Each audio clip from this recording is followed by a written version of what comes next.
সুন্নাত শুধু নয় মাজলুম সহায়ক, আর সুন্নাত হলো জালিমের প্রতিরোধ। সুন্নাত শুধু নয় নির্জনে ধ্যানে যাওয়া, আর সুন্নাত হলো পাথরের আঘাত খাওয়া। মহাব্বতে তার সুদিনের সাথী তুমি, দুর্দিনেও তার পাশে থাকো কি? আর কিছু সুন্নাত আছে তুমি জানো কি? জানলেও জীবনে কখনো তা মানো কি? সুন্নাত কোরআনের সমাজ বিনির্মাণে বৈরী সকল পথ মারিয়ে চলা। সুন্নাত দাওয়াতে দিনের পাশাপাশি ইসলাম রক্ষায় হাতে তলোয়ার তোলা। সুন্নাত শুধু নয় নমনীয় আলাপন, সুন্নাত প্রয়োজনে হুঙ্কার গর্জন। সুন্নাত শুধু নয় মেষ চড়াতে যাওয়া, আর সুন্নাত হলো রাষ্ট্রনায়ক হওয়া। মহাব্বতে তার খালিদ ওমর আলী আবু বকরের মতো পাশে থাকো কি? আর কিছু সুন্নাত আছে তুমি জানো কি? জানলেও জীবনে কখনো তা মানো কি? লিল্লাহে তাকবীর। আমার আলোচ্য বিষয় হলো মুত্তাকি কারা, ইসলামে তাকওয়ার গুরুত্ব। মুত্তাকি কারা, তাকওয়া অর্জন করলে কি হবে? আল্লাহ রাব্বুল আমিন কোরআনুল কারীমের ভিতরে কি চমৎকার করে বলছেন, ওয়ালাউ আন্না আহলাল কুরা আমানু ওয়াত্তাকাউ লাফাতাহনা আলাইহিম বারাকাতিম মিনাস সামাই ওয়াল আরদ। আল্লাহ রাব্বুল আমিন বলেন, দেশের লোকেরা, জনপদের লোকেরা আমানু ঈমান যদি আনয়ন করে, ওয়াত্তাকাওয়ার তাকওয়া অর্জন করে চলে, আল্লাহ পাক বলেন আসমানে জমিনে যত বরকতের দরজা আছে আমি আল্লাহ রাব্বুল আমিন কুদরত দিয়ে খুলে দিব। মুত্তাকি কারা? আল্লাহ রাব্বুল আমিন মুত্তাকিদের গুণাবলী সম্পর্কে কোরআনুল কারীমের সূরাতুল বাকারার 3 নাম্বার আয়াতে কারিমার ভিতরে আল্লাহ পাক কি চমৎকার করে বলেন, আল্লাযীনা ইউমিনুনা বিল গায়ব, যারা অদৃশ্য বিষয়সমূহের প্রতি ঈমান আনে, যারা গায়েবের বিষয়সমূহের প্রতি ঈমান আনে। জান্নাত আমরা দেখি নাই, জাহান্নাম দেখি নাই, আল্লাহকে দেখি নাই, নবীকে দেখি নাই, পূর্বের কিতাব সমূহ আমরা দেখি নাই, কিন্তু মনে প্রাণে বিশ্বাস করি কি করি না? আল্লাহ রাব্বুল আমিন বলেন, যারা মুত্তাকি হবে, মুত্তাকিদের প্রথম গুণটাই হলো তারা গায়েবের বিষয়সমূহের প্রতি ঈমান আনয়ন করবে। সমস্ত নবীরা এই এক আল্লাহর গোলামীর দাওয়াত দিয়েছেন, ঈমান শিক্ষা দিয়েছেন, কালেমা শিক্ষা দিয়েছেন, লা ইলাহা ইল্লাল্লাহ, আল্লাহ ছাড়া কোনো মাবুদ নাই, আল্লাহ ছাড়া কোনো ইলাহ নাই, আল্লাহ ছাড়া কোনো আইন দাতা নাই, বিধান দাতা নাই। এই কালেমার দাওয়াত যত নবী দিয়েছে, কাফের বেঈমানেরা, ইহুদির গোষ্ঠীরা সকল নবীদেরকে অত্যন্ত কষ্ট দিয়েছে, জুলুম করেছে। ঠিক কিনা? ঠিক কিনা? ঈমান আনা বড় কথা না, অনেক কঠিন ব্যাপার। ঈমান আনতে গিয়ে ইমাম আবু হানিফা রাহমাতুল্লাহ আলাইহিকে বিষ পান করিয়ে জেলখানার ভিতরে শহীদ করে দেওয়া হয়েছে। এই ঈমানের দাওয়াত, কালেমার দাওয়াত দিতে গিয়ে আল্লাহর পয়গম্বরকে বহু কষ্ট দিয়েছে। ইমাম হাম্বল রাহমাতুল্লাহ আলাইহিকে কষ্ট দিয়েছে, অনেক সাহাবায়ে কেরামদেরকে কষ্ট দিয়েছে। শুধু কি তাই, আল্লাহর জমিনে আল্লাহর আইন প্রতিষ্ঠার কথা বলতে গিয়া আল্লামা মামুনুল হক সাহেবকে দীর্ঘদিন জেলখানায় বন্দী করে রেখেছে এই জালিম লোকেরা। ঈমান আনা খুব কঠিন, ঠিক কিনা বলেন? আমার প্রিয় ভাইয়েরা, বন্ধুরা, আমার ঈমানের এই কথাগুলো বলতে গিয়ে ছোট্ট মানুষ রফিকুল ইসলাম মাদানী হাতের মাঝে ডান্ডা, পায়ে বেরি, কোমরে শিকল পরায়া জালিমরা কারারুদ্ধ করেছে, তাকে কোর্টে উঠাইছে। কথা কয় না কেন? আমার আগে ঠিক রেডি হয়ে থাকবে। মুফতি হারুন ইজাহার সাহেব মানুষদেরকে তাওহীদ, রিসালাত, ঈমান বুঝাইতে গিয়া আল্লাহর জমিনে আল্লাহর আইন প্রতিষ্ঠার কথা বলতে গিয়া ওনাকেও জেলখানায় বন্দী করে রাখা হয়েছে। শুধু কি তাই, যেই মানুষটা ইসলাহি লাইনে এত উপরে, আল্লামা খালিদ সাইফুল্লাহ আইয়ুবী ভাই, ওনাকেও জালিমরা কারারুদ্ধ করে রেখেছিল। শত শত উলামায়ে কেরামদেরকে জেলখানায় বন্দী করে রাখা হয়েছে। যাকে উপাধি দেওয়া হয়েছে কোরআনের বুলবুলি, কোরআনের পাখি, আল্লামা দেলওয়ার হোসেন সাইদি সাহেব, ওনাকেও 13 বছর ওনাকে বিনা অপরাধে জালিমরা কারারুদ্ধ করে তাকে শহীদ করে দেওয়া হয়েছে। কোনো অপরাধ ছিল না তাদের। কোরআনের বুলবুলি ওনাকে যখন কোর্টে উঠায়, যাকে নিয়ে ধর্ষণের অভিযোগ, মহিলাকে জিজ্ঞাসা করা হলো, মা, তোমাকে কি কোরআনের পাখি আল্লামা সাইদি ধর্ষণ করেছে? বলে, হ্যাঁ, ধর্ষণ করেছে। আচ্ছা, তাহলে তোমাকে ধর্ষণ করেছে কত সালে? কয় 71-এ। আচ্ছা মা, তোমার তাহলে জন্ম কত সালে? বলে, আমার জন্ম 75-এ। কথা কয় না কেন? 70 আর 71। আমার প্রিয় ভাইয়েরা, ফি জিলালিল কোরআন একটি তাফসীর আছে, শহীদ কুতুব রহমতুল্লাহ আলাইহি ওনাকে যখন ফাঁসির মঞ্চে নিয়ে যাওয়া হয়, তার আগ মুহূর্তে যাদেরকে ফাঁসি দেওয়া হয় তার আগে তাদেরকে কালেমা পড়ানো হয়, কালেমা পড়ানো হয়। ওনাকে কালেমা পড়াইতে আসলেন যে লোকটা, সে বলে, আপনাকে কালেমা পড়াইতে আসছি। তুমি আমারে কালেমা পড়াইতে আসছো? যেই কালেমার দাওয়াত দেওয়ার কারণে আমি আজকে জেলখানায় ফাঁসির কাস্টে ঝুলি, ওই কালেমার অর্থ তোর চাই আমি বেশি বুঝি। তুই বুঝস না, তুই হলো স্বৈরা শাসকদের দালাল। এই দালালদের বিরুদ্ধে বিপ্লব করার দরকার আছে না নাই? এজন্য কবি বলেন, বিপ্লব মানে জীবন দেয়া বসে থাকা নয়, সে কোনদিন আসবে না রে করো যদি ভয়।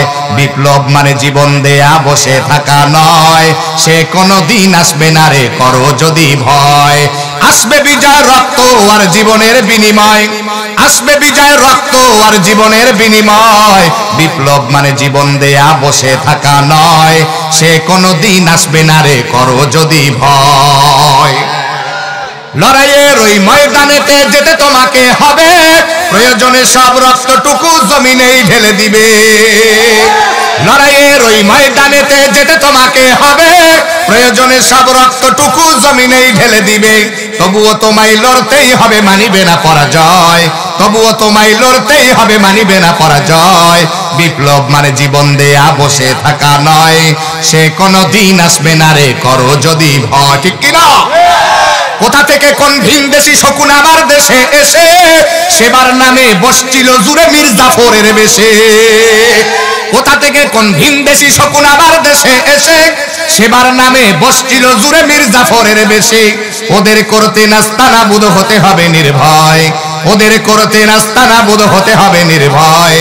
বিপ্লব মানে জীবন দেয়া বসে থাকা নয়, সে কোনদিন আসবে না রে করো যদি ভয়। বিল্লাহে তাকবীর, আল কোরআনের আলো। কি যুবকরা আসতে মন চায় না তোমাদের?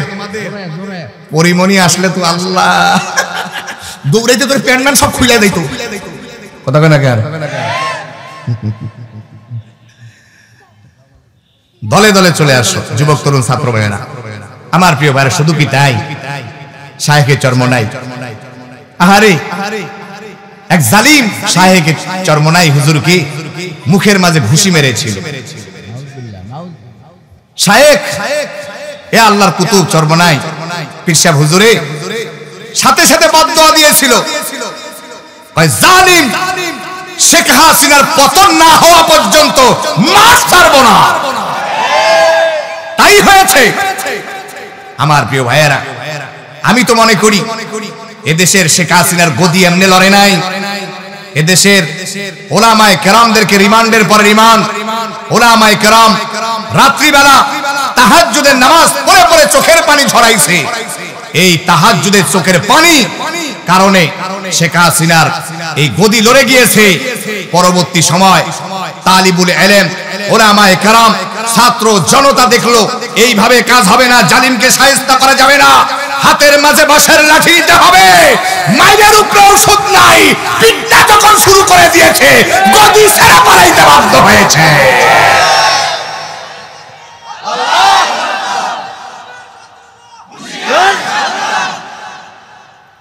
আমার প্রিয় ভাইয়েরা, বন্ধুরা আমার, এই কালেমার দাওয়াত দিতে গিয়ে নবী এবং রাসূলগণ কত জুলুম শিকার হয়েছে, নির্যাতনের শিকার হয়েছে। আমার আপনার কলিজার টুকরা নবী মুহাম্মদুর রাসূলুল্লাহ সাল্লাল্লাহু আলাইহি ওয়াসাল্লাম, উনি যখন কালেমার দাওয়াত নিয়ে তায়েফে গেলেন, তায়েফের কাফের বেঈমানদের কাছে গিয়া বলে, ইয়া আইয়ুহান নাস, হে মানব সকল, তোমরা পড়ো লা ইলাহা ইল্লাল্লাহ, তোমরা পড়ো আল্লাহ ছাড়া মাবুদ নাই, ইলাহ নাই, আইনদাতা নাই, বিধানদাতা নাই, সমস্ত ক্ষমতার মালিক কে? আর স্বৈরাচার আমাদেরকে শিখাইছে ক্ষমতার মালিক নাকি জনগণ, ঠিক না? স্বৈরাচাররা আমাদেরকে শিখাইছে ধর্ম যার যার, উৎসব সবার। কয়দিন পরে কইতো বউ যার যার, হক সবার। কথা কেন কেন অত বানাইতে সময় লাগে না, ঠিক কিনা বলেন? আবার শিক্ষা সিলেবাসের ভিতরে কয় মানুষ আসছে বানর থেকে, 14 গোষ্ঠী বানর। কথা কয় না কেন?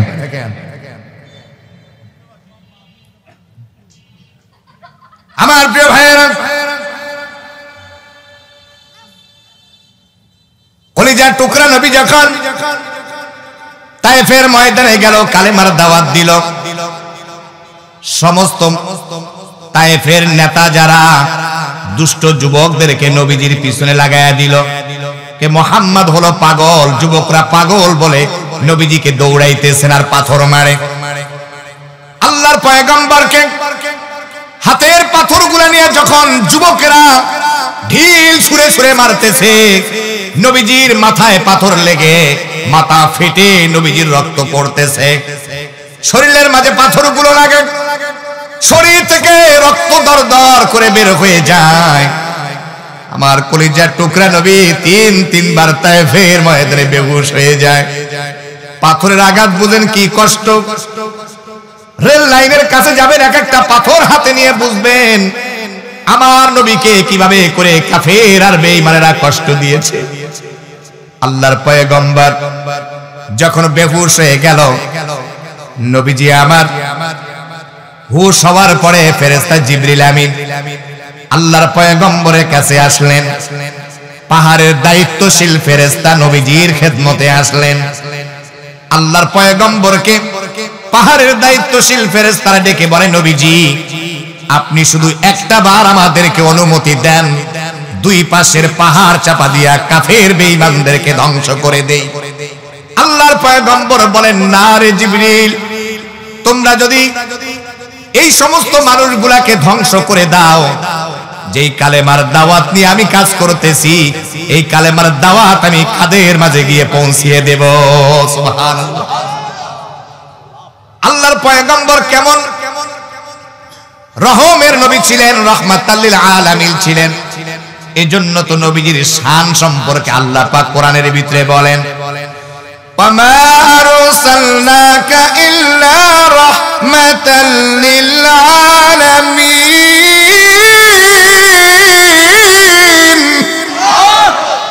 আল্লাহ রাব্বুল আলামিন বলেন, নবীকে तमाम जगत समूहेर जन्य आमी आपनाके रहमत करे पाठिয়েছি। सुबहानाल्लाह। আমার প্রিয় ভাইরা বন্ধুরা আমার, এইভাবে করে কাফের আর বেঈমানেরা নবীজিকে কষ্ট দিয়েছে। যখন কাফের বেঈমানদের আঘাত সহ্য না করতে পেরে নবী আমার আঙ্গুর বাগানে ঢুকে গেলেন। যিনি আঙ্গুর বাগান পরিচর্যা করতেন, লোকটা দেখতেছেন নবীজির শরীরের মাঝে রক্ত দেখা যায়, দৌড়ে কাছে আসলেন, শরীর থেকে মুছিয়ে দিলেন। আঙ্গুর বাগান থেকে কিছু আঙ্গুর ছিঁড়ে রস বানায় আল্লাহর পয়গম্বরকে পান করালেন। নবীজি আমার ডেকে বলে, তোমার নাম না আব্বাস, তোমার বাড়ি না অমুক নবীর এলাকায়? বলে, হ্যাঁ। আপনি কেমনে জানেন? নবী আমার ডাক দেয়া বলে, আব্বাস শোনো, আল্লাহ পাক এক নবীর খবর আর এক নবীর কাছে জানায়া দিয়েছে। আমার প্রিয় ভাইয়েরা,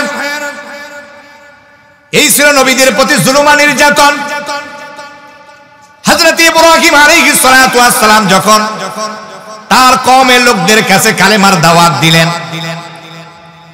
কালেমার দাওয়াত তো গ্রহণ করলই না, বরং তার জন্য আগুনের কুণ্ডলী সাজানো হলো। নবী ইব্রাহিম আলাইহিস সালাতু ওয়াস সালামকে জেলখানায় বন্দী করা হলো। দীর্ঘদিন জেলখানার মাঝে নবী ইব্রাহিম আলাইহিস সালাতু ওয়াস সালামকে বন্দী করে আগুনের কুণ্ডলীতে যখন আগুন জ্বালিয়ে দেয়, তখন আল্লাহর পয়গম্বর ইব্রাহিম খলিলুল্লাহকে বের করা হলো। অনেক রকম প্রস্তাব দেওয়া হলো, কোন প্রস্তাব তিনি গ্রহণ করলেন না। কাফের বেঈমানদেরকে ডেকে বলেন, ইমানের কারণে জীবনটাও দিতে রাজি, তারপর ইমান বিক্রি করতে রাজি না। হযরত ইব্রাহিম আলাইহিস সালাতু ওয়াস সালামের হাত বাঁধলেন, পা বাঁধলেন। আগুনের কাছেও তো যাওয়া যায় না। মুফাসসিরিনগণ লেখেন, আগুনের এত তাপ, আকাশের পাখি পর্যন্ত উপর দিয়ে উড়াইতে সাহস পায় না। বহু দূর থেকে আগুনের তাপ পাওয়া যায়, কেউ কাছে যাইতে পারে না, কেমনে ফেলবে? তখন তিনি চরকি বানায়া, কাফের বেঈমানরা চরকির উপরে উঠায়া হাত পায়ে রশি লাগায়া চরকির মাঝে ঘুরায় ঘুরায় ফেলবেন। এমন সময় আল্লাহর পয়গম্বরের কাছে জিবরিল আমিন এসে ডেকে বলেন, নবীজি, আপনাকে তো আগুনের মাঝে ফেলে দিতেছে, কিছুক্ষণ পরে তো আপনি আগুনে পড়ে যাবেন। আপনি একটা কাজ করেন, আমার কাছে সাহায্য চান। আমার যে 600 ডানা আছে, আমি জিবরিলের 600 ডানা লাগবে না, একটা ডানা দিয়া বাতাস দেব, নমরুদের সমস্ত আগুনগুলো নিভে যাবে। আমার কাছে সাহায্য চান। আল্লাহর পয়গম্বর ইব্রাহিম খলিল দেখে বলেন, হাসবুনাল্লাহু ওয়া নি'মাল ওয়াকিল, নি'মাল মাওলা ওয়া নি'মান নাসির। আমার জন্য কে যথেষ্ট? বলেন জোরে, আল্লাহকে প্রাণ ভরে ডাক দেন, কে? আরো চিল্লায়া বলেন, কে? আল্লাহর পয়গম্বর ইব্রাহিম খলিলের কথাটা এত ভালো লেগেছে। আল্লাহ, আমি তোমার কাছে সাহায্য চাই, তুমি আমার জন্য যথেষ্ট। আল্লাহ পাক আগুনকে কল করে বলেন, আগুন রে, আমার ইব্রাহিম খলিলের জন্য ঠান্ডাদায়ক স্থান হয়ে যাও। সুবহানাল্লাহ। আল্লাহ পাক রব্বুল আমিন সূরাতুল আম্বিয়ার ভিতরে কি চমৎকার করে বলেন, কুলনা ইয়া নারু কুনি বারদান ওয়া সালামান আলা ইব্রাহিম। আল্লাহ পাক বলেন, হে আগুন, আমার ইব্রাহিম খলিলের জন্য তুমি ঠান্ডাদায়ক স্থান হয়ে যাও। হযরত ইব্রাহিম আলাইহিস সালাম আগুনে পড়ে গেলেন। কাফের আর বেঈমানেরা চিন্তা করলো, ইব্রাহিমকে যে আগুনে ফালানো হলো, জ্বলে পুড়ে মনে হয় শেষ হয়ে গিয়েছে। এবার যখন ইব্রাহিম খলিলুল্লাহ আগুন থেকে যেই দিন বের হয়ে যায়, হাজার হাজার মানুষ সেখানে ভিড় জমাইতেছেন। ইব্রাহিম খলিল আগুনে পুড়ে শেষ হয়ে গেছে। ওরা তাকে দেখে আল্লাহর পয়গম্বর ইব্রাহিম খলিলুল্লাহ আগুনের ভিতরে হেঁটে হেঁটে বেড়াইতেছে। খুব মানুষ আমার দিকে, কোরআনের দামের চেয়ে কোন নেতার দাম বেশি না, কিনা বলেন? আমার দিকে চোখ, আমার দিকে, কারো দিকে না। খুব মনোযোগ আমার দিকে, প্রিয় ভাইয়ের আমার। হযরত ইব্রাহিম আলাইহিস সালাতু ওয়াস সালাম আগুন থেকে বের হলেন। কাফের বেঈমানরা দেখলো আল্লাহর পয়গম্বর ইব্রাহিম আল্লাহর প্রতি ঈমান আনার কারণে ওনার পুরো শরীর তো জ্বালানো দূরের কথা, ইব্রাহিম আলাইহিস সালামের একটা পশম পর্যন্ত আগুন জ্বালাইতে পারে না। এই আগুন কার কথা শোনে ভাই? জোরে বলেন কার কথা? আমার কলিজার টুকরা ভাইরা রে আমার, আমি মুত্তাকিদের গুণাবলী সম্পর্কে আলোচনা করতেছিলাম। মুত্তাকিদের প্রথম গুণ হলো আল্লাযীনা ইউমিনুনা বিল গায়ব, যারা অদৃশ্য বিষয়সমূহের প্রতি ঈমান আনবে, গায়েবের প্রতি ঈমান আনবে। দুই নাম্বার আল্লাহ রাব্বুল আলামিন বলেন ওয়া ইউকিমুনাস সালাত, তারা নামাজ কায়েম করবে। কি কায়েম করবে বলেন? নামাজ কায়েম করবে। আল্লাহ রাব্বুল আলামিন কোরআনের বহু জায়গায় নামাজ কায়েম সম্পর্কে আল্লাহ পাক বহু আয়াত নাজিল করেছেন। আল্লাহ রাব্বুল আলামিন বলেন ওয়া আকিমুস সালাতা ওয়া আতুজ যাকাতা ওয়ারকাউ মা'আর রাকিঈন। আল্লাহ পাক বলেন ওয়া আকিমুস সালাত, নামাজ কায়েম করো, ওয়া আতুজ যাকাত, যাকাত প্রদান করো, ওয়ারকাউ মা'আর রাকিঈন, রুকুকারীদের সঙ্গে তোমরা রুকু করো। সুবহানাল্লাহ। কার সাথে রুকু করব? রুকুকারীদের সাথে রুকু করতে। আমাদের তো মাঝে মাঝে আবার নামাজের একটা সিজন আছে, রুকু করার একটা সিজন আছে। সারা জীবন মাথায় টুপি দিবে না, কিন্তু যখন শুরু হয়ে যাবে সিজনটা, এখানে আসর পরে ওই মসজিদে গিয়ে আসর পরে। এরকম লোক আছে না নাই? মুইতা পানি দেয় না, কয় হলো আমার নেতার চরিত্র নাকি ফুলের মতো পবিত্র, গাঞ্জা খায় 5 ওয়াক্ত। আছে না নাই? দলিল দেখ, গাইন জবর গাজা, জবর গা, গাজা খা জবর খা, গাজা খা। আমরা কই গয়েন পেট গু খা জবর খা, তুই গু খা। কথা কয় না কেন? খাজার নামে মাজার করে দেখায় যারা খাজার শান, দিনে করে ভণ্ডামি আর রাত্রে মারে গাজায় টান। খাজার নামে মাজার করে দেখায় যারা খাজার শান, দিনে করে ভণ্ডামি আর রাত্রে মারে গাজায় টান। দিনে করে ভণ্ডামি আর রাত্রে মারে গাজায় টান। এই মাথা নাড়াই না, ঠিক কিনা? বল ঠিক কিনা? দাড়ি টুপি নাই রে কিছু, আছে শুধু চুল। সুন্নতের খবর নাই, সে আশেকে রাসূল। মাজারে সারা বেলা চলে ওই নারীর মেলা, দেখলে যায় না চেনা মানুষ নাকি হনুমান। আর দিনে করে ভণ্ডামি আর রাত্রে মারে গাজায় টান। নামাজ রোজা ভাল লাগে না, পর্দা সে তো নাই, মুরিদেরা সেজদা করে ভণ্ড পীরের পায়ে। মাজারে যাবে যারা, তারা হবে সর্বহারা, আমল সব ধ্বংস হবে, থাকবে না তাদের ঈমান। দিনে করে ভণ্ডামি আর রাত্রে মারে গাজায় টান। ল্যাংটা বাবার মতো কত ভণ্ড বাবা আছে, দুর্গন্ধে যায় না থাকা গেলে তাদের কাছে। ল্যাংটার মুরিদি যারা, তারা হবে সর্বহারা। দেওয়ানবাগির মুরিদি যারা, তারা হবে সর্বহারা। আট্রসির মুরিদি যারা, তারা হবে সর্বহারা। মাঝভান্ডারের মুরিদি যারা, তারা হবে সর্বহারা। চন্দ্রপাড়ার মুরিদি যারা, তারা হবে সর্বহারা। আমল সব ধ্বংস হবে, থাকবে না তাদের ঈমান। দিনে করে ভণ্ডামি আর রাত্রে মারে গাজায় টান। আর কোরআনের আলো। যুবক সারা জীবন জয় বাংলা জয় বাংলা করছো, জন্মের পর থেকে তো জয় বাংলা ছাড়া কিছু বুঝো নাকি? তোমরা তো ছোট মানুষ, এইটাই দেখছো, ঠিক কিনা বলেন? এটা আওয়াজ দাও, জয় বাংলা বাদ দিয়ে দাও। এখন দিন নাই, এখন কথা কেন? কেন এখন আসবে আল্লাহু আকবার, রব্বাকা ফাকাব্বির। আল্লাহ বলে তো রবের তাকবীর দাও। ওগুলো তাকবীর না, আমাদের তাকবীর আল্লাহু আকবার, লিল্লাহি তাকবীর। তাকবীর দিয়ে আমরা মোতায়া ফেলি, কথা কয় না কেন? আমাদের কাছে বুলেট বুলেট বারুদ মারুদ সব রবের তাকবীরের কাছে কিছুই না। রবের তাকবীরের কাছে 3 সেকেন্ড টাইম নেই। হাতে থাকবে ডান্ডা লাঠি আর মুখে থাকবে আল্লাহু আকবার। লাঠি নিয়ে আগাইবা সামনে, একটা বাপের বেটাও নাই সামনে থাকতে পারে।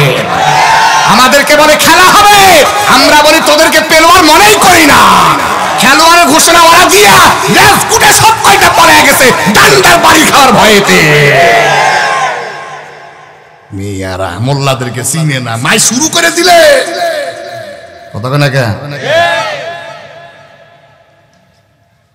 মুসলমান ভাইরা রে আমার, কষ্ট হইতেছে আপনাদের? আমি তো রংপুর থেকে আইছি, আমারও তো কষ্ট হইতেছে। কলিজার টুকরা ভাইরা রে আমার, যুবক তরুণদের কপালে চুমু দিয়ে বলি, বুকে জড়িয়ে ধরে বলি, যুবক ইসলামের দিকে আসো, কোরআনের দিকে আসো। আল্লাহ রাব্বুল আলামিন বললেন 2 নাম্বার মুত্তাকিদের গুণ কি বলেন? নামাজ কায়েম করবে। কি কায়েম করবে? নামাজ কায়েম করে দিবে। নামাজের গুরুত্ব ফজিলত আছে না নাই?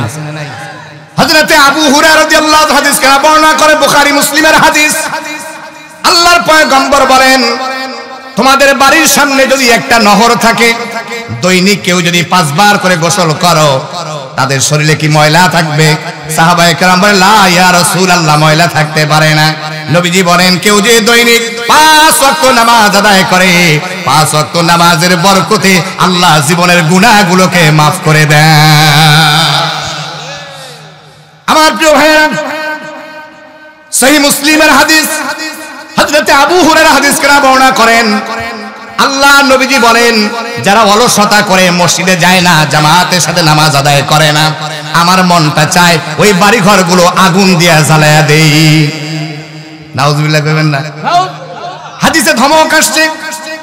আল্লাহর পয়গম্বর বলেন, এটা মুসলিম শরীফের হাদিস, কেউ যদি 5 ওয়াক্ত নামাজ জামাতের সাথে আদায় করে, একা নামাজ পড়ার চাইতে জামাতে নামাজ পড়া 27 গুণ সওয়াব আল্লাহ তাআলা আমল নামায় লিখে দেন। কত গুণ? 27 গুণ সওয়াব। এর জন্য একা পড়বেন না, জামাতে। কেউ যদি নামাজ পড়ে তাহলে তার সব ঠিক হয়ে যায়। যার নামাজ ঠিক, তার সব ঠিক, সে নেককার, আল্লাহওয়ালা। চুরির অভ্যাস আছে, চুরি ছেড়ে দিবে। জিনাহের অভ্যাস আছে, জিনা ছেড়ে দিবে। কার কথা? আল্লাহ রাব্বুল আমিন বলেন, ইন্নাস সালাতা তানহা আনিল ফাহশাই ওয়াল মুনকার।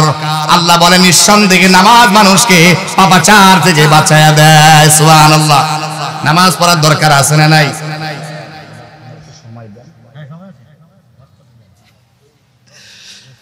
মুসলমান ভাইরা, আমার নামাজের গুরুত্ব ফজিলত আমরা বুঝি না। সাহাবায়ে কেরাম নামাজের গুরুত্ব কেমন বুঝেছে, নামাজের প্রতি কেমন দরদ ছিল, ভালোবাসা ছিল। হযরতে আমিরুল মুমিনিন খলিফাতুল মুসলিমিন হযরতে ওমর রাদিয়াল্লাহু তাআলা আনহু জীবনের শেষ নামাজ জামাতের সাথে আদায় করেছেন। পরিস্থিতি কি হয়েছে শুনুন, কান লাগান, খুব আমার দিকে মনোযোগ দেন। হৃদয় বিদারক ঘটনা যুবক ভাইয়েরা। হযরতে আমিরুল মুমিনিন ফজরের নামাজে দাঁড়ায় আল্লাহু আকবার বলে 1 রাকাত শেষ। দ্বিতীয় রাকাতে যখন দাঁড়িয়ে গেলেন, কেরাত পড়তেছেন, পিছন থেকে লুকলু নামে একজন অগ্নি পূজক সামনে এসে হযরতে ওমর রাদিয়াল্লাহু তাআলা আনহুর পেটের ভিতরে খন্দর চালায়া দিলেন। পেটের ভিতরে নাড়ি ভুঁড়িগুলো বের হয়ে গেল। হযরতে আমিরুল মুমিনিন নামাজের মাঝে বেহুশ হয়ে গেলেন। লুকলুকে আটকানো হলো, আমিরুল মুমিনিনকে ধরে বাসায় নিয়ে যাওয়া হলো। এবার আমিরুল মুমিনিনের ভিতরে যখন নাবিজ দেয়, দুধ পান করানো হয়, এবার এরা সব বের হয়ে চলে আসে। হযরতে আমিরুল মুমিনিন খলিফাতুল মুসলিমিন হযরতে ওমর রাদিয়াল্লাহু তাআলা আনহু সাথী সঙ্গীদেরকে ডেকে বলেন, ও সাথী সঙ্গীরা, আমার জন্য তোমরা পানি নিয়ে আসো। সাথী সঙ্গীরা পানি নিয়ে আসলেন। সেই পানি দিয়া হযরতে আমিরুল মুমিনিন ওযু বানালেন। এবার সাথী সঙ্গীদেরকে ডেকে বলেন, তোমরা মনে হয় মনে করেছো আমি তোমাদেরকে পানি আনতে বলেছি পানি পান করার জন্য। না না না, পানি পান করার জন্য পানি আনতে বলি নাই। আমার তো মনে আছে, আমাকে 1 রাকাত শেষ হওয়ার পরে দ্বিতীয় রাকাতে লুকলু আমাকে পেটের ভিতরে খন্দর চালিয়ে দেয়, আমি বেহুশ হয়ে যাই। বাকি আরো 1 রাকাত নামাজ আদায় করে আমি আল্লাহ পাকের দিদারে চলে যাইতে চাই, কিয়ামতে বেনামাজি অবস্থায় দাঁড়াইতে চাই না। আল্লাহু আকবার। আমি যেন নামাজি অবস্থায় আল্লাহর দরবারে চলে যাইতে পারি, বাকি নামাজ শেষ করতে চাই, এই কারণে তোমাদেরকে পানি আনতে বলেছি। তাহলে দেখেন আমিরুল মুমিনিনের নামাজের প্রতি কেমন দরদ আর ভালোবাসা ছিল। আমাদের ভিতরে নামাজের কোনো দরদ নাই। নামাজের সময় হয়ে যায়, কি সুন্দর মুয়াজ্জিন হাইয়া আলাস সালাহ বলে, এসো নামাজের দিকে, আর আপনি বিড়ি টানেন, গীবত করেন, চকলখুরি করেন, মিথ্যা কথা বলেন, কানের মাঝে ইয়ারফোন লাগায়া ফ্রি ফায়ার পাবজি গেমস খেলে। আল্লাহ কি তোমার এই জন্য জীবন দিয়েছে রে যুবক ভাইয়েরা? আল্লাহ কি তামাশা করার জন্য তোমার free fire PUBG ludo carrom board খেলার জন্য আল্লাহ জীবন দিয়েছে? এই জীবনের কিন্তু হিসাব দিতে হবে প্রিয় ভাইয়েরা। সব ছেড়ে দাও, কোরআনকে তোমার হাতে নিয়ে নাও, আল্লাহ পাক তোমাদেরকে নেককার বানায়া দিবে। ঠিক কিনা বলেন প্রিয় ভাইয়েরা? বন্ধুরা, আমি 3 নাম্বার বিষয়, আল্লাহ পাক রব্বুল আমিন কি চমৎকার করে বলতেছেন, ওয়া মিম্মা রাযাকনাহুম ইউনফিকুন। আল্লাহ তাআলা তোমাদেরকে যা রিজিক হিসাবে দিয়েছে তা থেকে তোমরা আল্লাহর পথে খরচ করো। কার পথে? আল্লাহ কোটিপতি বানাইছেন, শিল্পপতি বানাইছেন কি মদ খাওয়ার জন্য, সুদের ব্যবসা করার জন্য? সুদখোর বাংলাদেশে আছে না নাই? কম না বেশি? আল্লাহ তো তোমাকে এরকম টাকাওয়ালা বানায় নাই। ও যুবক ভাইয়েরা কান লাগাও, তুমি টাকা দিয়া মদ কিনবা, গাঁজা কিনবা, ইয়াবা কিনবা, নেশা করবা। আল্লাহ তো এই জন্য তোমার টাকার মালিক বানায় নাই। এই টাকা কিভাবে খরচ করেছো এটারও হিসাব দেওয়া লাগবে, ঠিক কিনা বলেন? আমার প্রিয় ভাইয়েরা, বন্ধুরা আমার, আল্লাহ পাক আপনার রিজিক দিয়েছেন, আপনি দান করেন। সাহাবায়ে কেরাম কিভাবে করে দান করেছেন দেখেন। বুখারীতে বিশাল লম্বা ঘটনা এসেছে। ইসলাম কবুলের আগে যার নাম ছিল আব্দুল উজ্জা, ইসলাম কবুলের পরে যার নাম দিয়েছেন নবীজি আব্দুল্লাহ। চাচার ঘরে লালন পালন হইতেছিল। আল্লাহর পয়গম্বর দূরে চলে গিয়েছেন, মনে বড় আশা নবীজির হাতে হাত রাখবে, কালেমা পড়বে, মুসলমান হবে, কিন্তু চাচার কারণে পারতেছে না। চাচাকে একদিন দেখে বলে, চাচা যান, আল্লাহর পয়গম্বর মুহাম্মদুর রাসূলুল্লাহ সাল্লাল্লাহু আলাইহি ওয়াসাল্লাম লোকটা কেমন? বলে অনেক ভালো মানুষ, সবাই তো কালেমা পড়ে মুসলমান হয়, আপনি পড়বেন কিনা? বলে না, কখনো না, কালেমা পড়ব না। আপনি যেহেতু পড়বেন না, আমি আপনাকে সাক্ষী রেখে কালেমা পড়তেছিলাম, ইলাহা ইল্লাল্লাহু মুহাম্মাদুর রাসূলুল্লাহ সাল্লাল্লাহু আলাইহি ওয়াসাল্লাম। কালেমা পড়লো, যুবক মুসলমান হয়ে গেল। চাচা ডাক দেয়া বলে, ভাতিজা পরিণাম কি হবে তুমি কি জানো? তোমাকে যা দিয়েছি সব ফিরাইয়া দাও। ইমানের কারণে সব ফিরাইয়া দিলেন। যুবক হেঁটে যায়, ডেকে বলে, দাঁড়া, তোর শরীরে যে কাপড় আছে এগুলো আমার টাকায় কেনা, সব খুলে ফেলে দেখ। পরনের কাপড়গুলো ইমানের কারণে খুলে ফেলে দিয়ে দিলেন। উলঙ্গ হয়ে গিয়ে বাড়িতে চলে গেল। দরজার সামনে গিয়া দরজা আওয়াজ করে, মা দুঃখিনী দরজা খুলে দেখে যুবক ছেলে উলঙ্গ, নিজের চোখখানা দুহাত দিয়ে চেপে ধরেছে। ডেকে বলতেছে, আব্বুরে কি কারণে তোমার এই পরিস্থিতি? ডাক দেয়া বলে, আম্মু ঈমান আনার কারণে আমার সব খুলে রেখে দিয়েছে, কিছুই আমারে আনতে দেয় নাই। মা বলে, কি চাও বাবা আমার কাছে? ঘরে কিছু থাকলে আমাকে দাও। সিরা কম্বল ছিল, সিরা কম্বল। মা দুঃখিনী সিরা কম্বল সন্তানদের দিলেন। এটাকে দুই টুকরা করে, এক টুকরা লুঙ্গি বানায়া আর এক টুকরা গায়ে চাদর বানায়া নবীজির খেদমতে চলে গেলেন। নবীজি সাফা, নবীজি আসহাবে সুফার ভিতরে সাহাবায়ে কেরামদেরকে তালিম করতেছিলেন।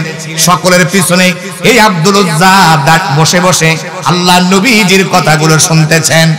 নবীজি বারবার তার দিকে, চেহারার দিকে তাকান। অবস্থা তো বড়ই করুণ, সিরা কাপড় পরে আসছে। আল্লাহর পয়গম্বর বলেন, কে রে তুমি? বলে, আমার নাম হলো আব্দুল উজ্জা। কি কারণে তোমার এই অবস্থা? হুজুর ঈমান এনেছি, এই কারণে চাচা আমারে কিছু আনতে দেয় নাই, ঈমানের কারণে সব আমি খুলে রেখে এসেছি। মায়ের কম্বলটা আমি সিরা কম্বল পরে এসেছি।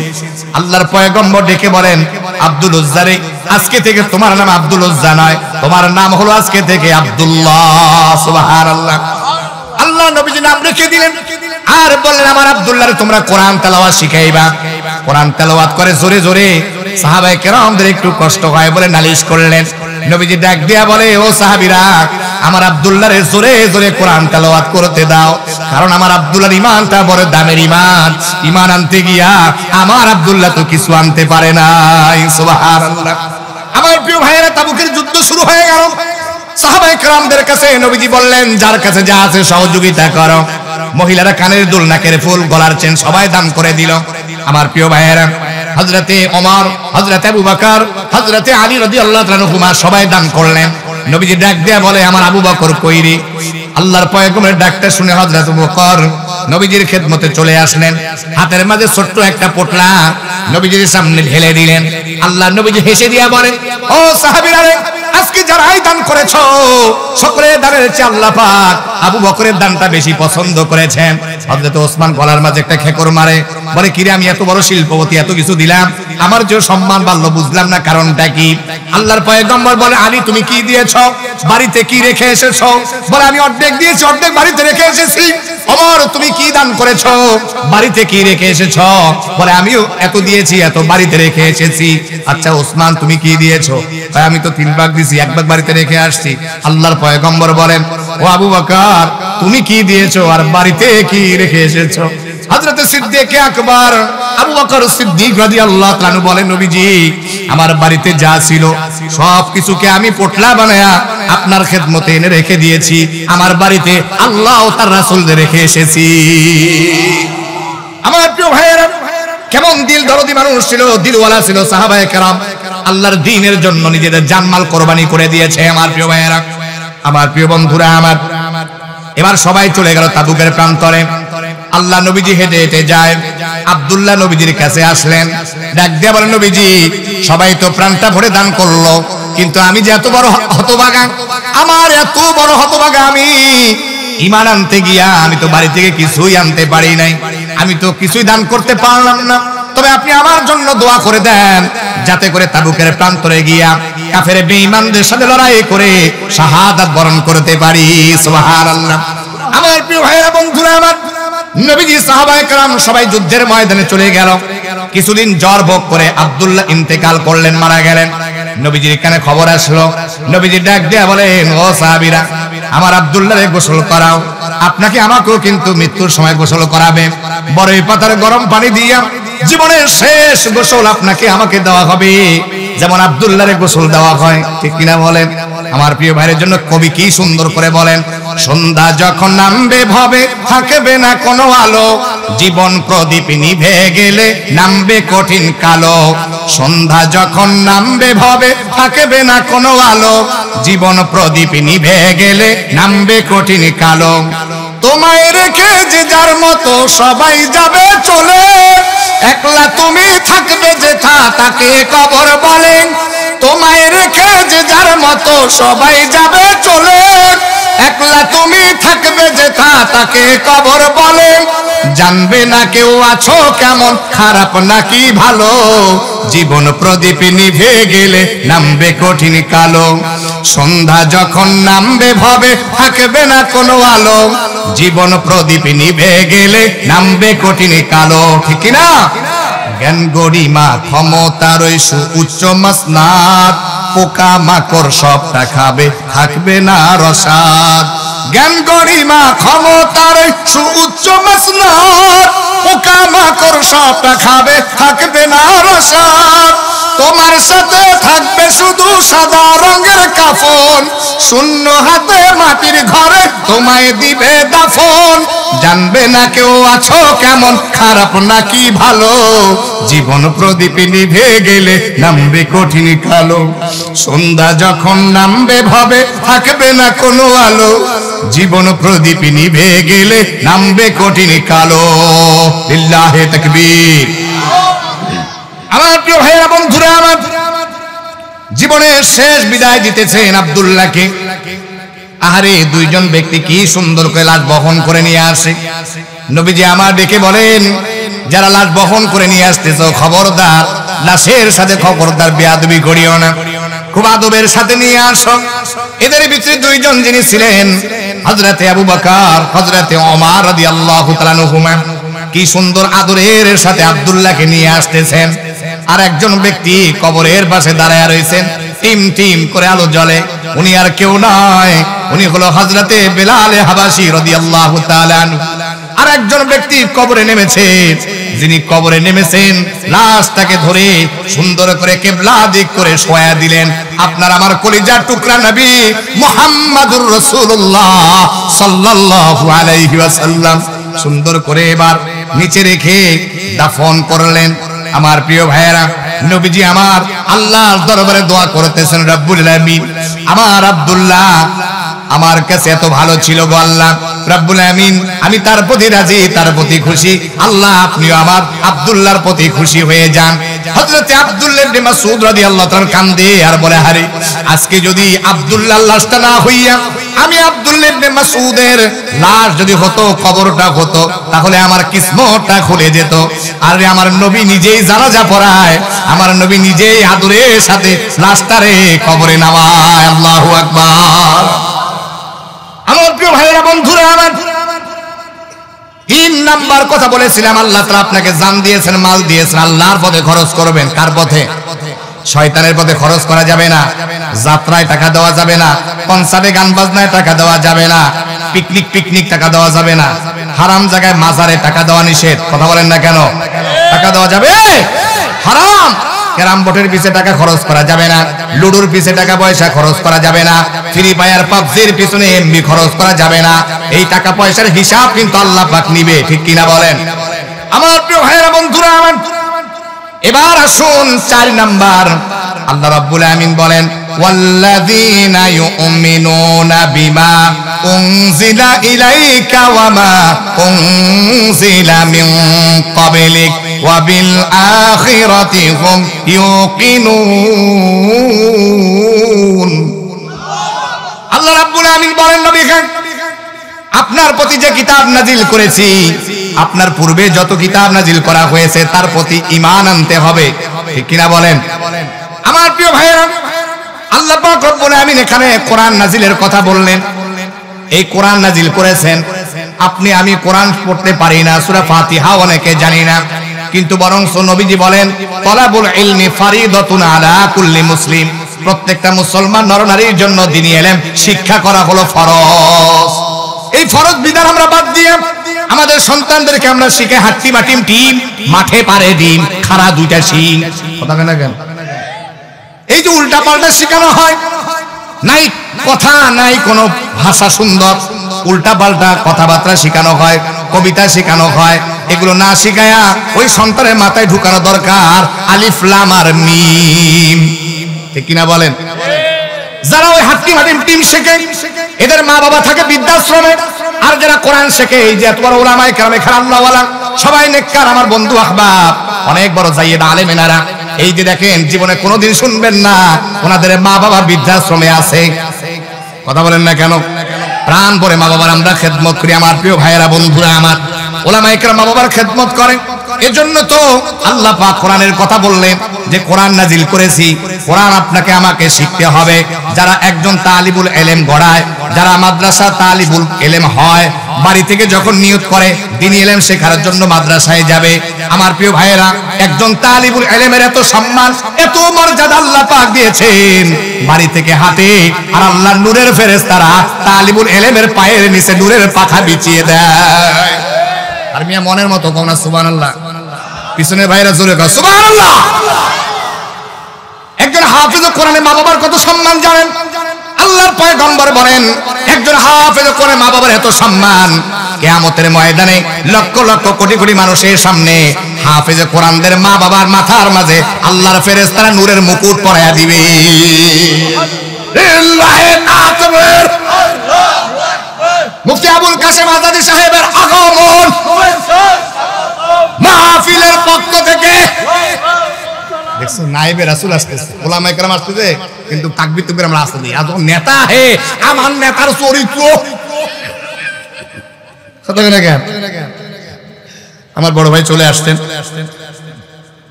অনেক বড় নেককার মানুষ, বুজুর্গ মানুষ, অনেক বড় একজন আলেম। আমার প্রিয় ভাইয়ের আপনাদের সামনে আলোচনা করবেন। মেহমান আসলে আর সামনে আগানো ঠিক নয়, এটাই হলো আদব। আমি ছোট মানুষ। আমার প্রিয় ভাইয়েরা, আমার ভাইজান অনুমতি দিয়েছে, শুনবেন খুব মনোযোগ।